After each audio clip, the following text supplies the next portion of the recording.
Every year, millions of tourists come to Beijing. Many of them stop to take their picture in front of Mao Zedong's portrait outside Tian'anmen Gate. But what they might not know is that the iconic painting itself has a lot of stories to tell.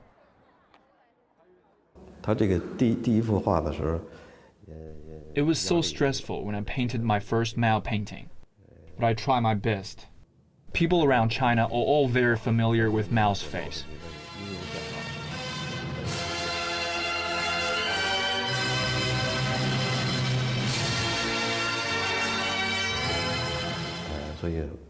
So it was a lot of pressure for me to paint it.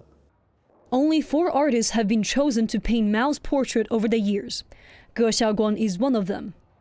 His first painting was in 1978, when he was just 24 years old.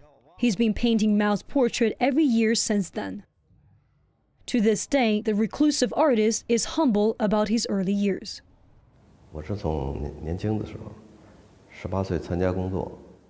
I started working as a painter when I was 18 years old at the Beijing Fine Arts Company. That's where I began to learn to paint large-scale portraits like Chairman Mao and other leaders.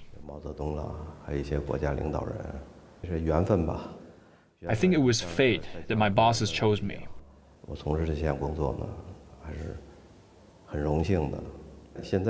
I'm lucky to have this job and lucky to be able to say that I'm the official portrait painter of Chairman Mao. The unveiling of a new Mao portrait is a tradition that goes back to 1949, when the People's Republic of China was founded.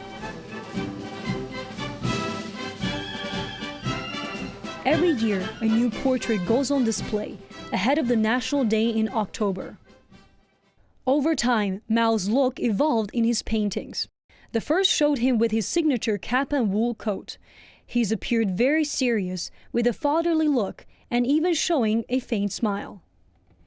For the artist, the challenge is to capture the history of modern China and represent that story all in a single portrait. Throughout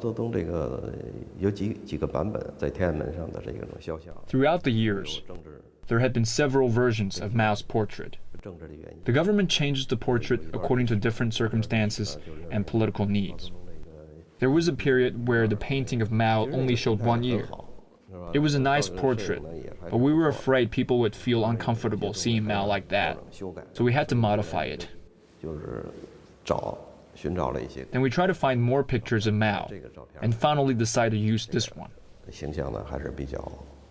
But if you look at this picture carefully, Mao doesn't have a straightforward pose either.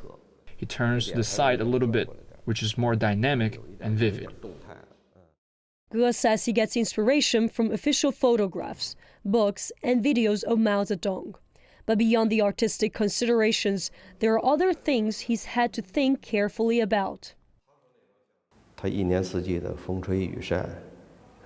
The painting has to face the problem of wind, rain, and sunshine all around the year, and has to adapt to the change of light throughout the day.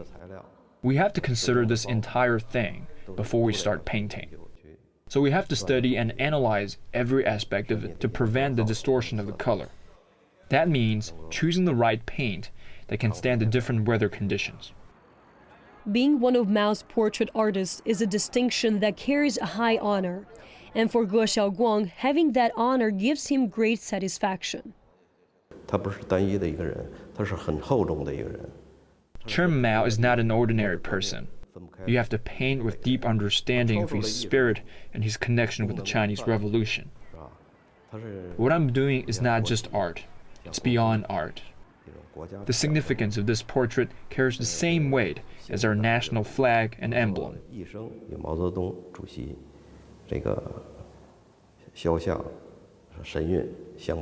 I feel very happy that I'm able to paint Mao's portrait all my life. This journey has been, and always will be, my most important artistic creation. So what happens when Mao's portraits are replaced every year? They don't go on display again. In fact, they're painted over with white paint and destroyed. The idea being they're a national treasure, and once they're no longer on display, they go out of public view forever. For Assignment Asia, I'm Fei Ye in Beijing.